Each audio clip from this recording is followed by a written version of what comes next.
আপোনালোকে সবে জ্ঞাত যোৱা 16 তাৰিখে বাংলাদেশত দীপু দাসৰ নামৰ এজন আমাৰ হিন্দু বন্ধু আমি আজি হাৰাব লগা হ'ল। জেহাদীৰ আক্ৰমণত দীপু দাসক ফাঁসি লটকাই জিন্দা জ্বলাই দিয়ে জেহাদীয়ে, বাংলাদেশৰ জেহাদীয়ে। এইটোৰ ফলত আজি আমি ৰাষ্ট্ৰীয় বজৰং দল ধুবুৰী জিলায় আজি আমি জেহাদীৰ পুতলিকে দাহ কৰিলোঁ আৰু যি ইউনিছ তাৰে PM আছে বাংলাদেশৰ তাৰে প্ৰতিমূৰ্তি দাহ কৰিলোঁ। আজি আমি ৰাষ্ট্ৰীয় বজৰং দলৰ এটা দাবী জনাওঁ আমাৰ ভাৰত চৰকাৰত অতি সোনকালে যিটো আমাৰ অপাৰেশ্যন কৰিছে সিন্দুৰ, এইটো অপাৰেশ্যন আমাৰ বাংলাদেশত হ'ব লাগে আৰু বাংলাদেশৰ যিটো বৰ্ডাৰ আছে বৰ্ডাৰ গেট খুলি দিব লাগে।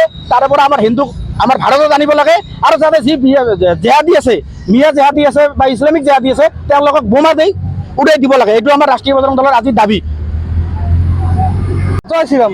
যোৱা 18 ডিচেম্বৰ আপোনালোকে গমেই পায় আমি আমাৰ এজন হিন্দু ভাই দীপু চন্দ্ৰ দাস ইহঁতক নিৰ্মমভাৱে যি হত্যা কৰি মানে গাছত বান্ধি জ্বলাই দিছে, তেখেতক আমি ৰাষ্ট্ৰীয় বজৰং দল ধুবুৰী জিলায় গৰিহণা দিছোঁ আৰু বাংলাদেশ চৰকাৰ ইউনিছ চৰকাৰক আমি সকিয়াই দিছোঁ যে আগন্তুক দিনত যাতে আমাৰ হিন্দুৰ ওপৰত এনেকুৱা অত্যাচাৰ কেতিয়াও নকৰে আৰু ইয়াৰ যাতে উচিত তদন্ত কৰি দুষ্টিক মানে কঠোৰতম কঠোৰ শাস্তি প্ৰদান কৰে, তাৰ বাবে আমি দাবী জনাইছোঁ বাংলাদেশ চৰকাৰক।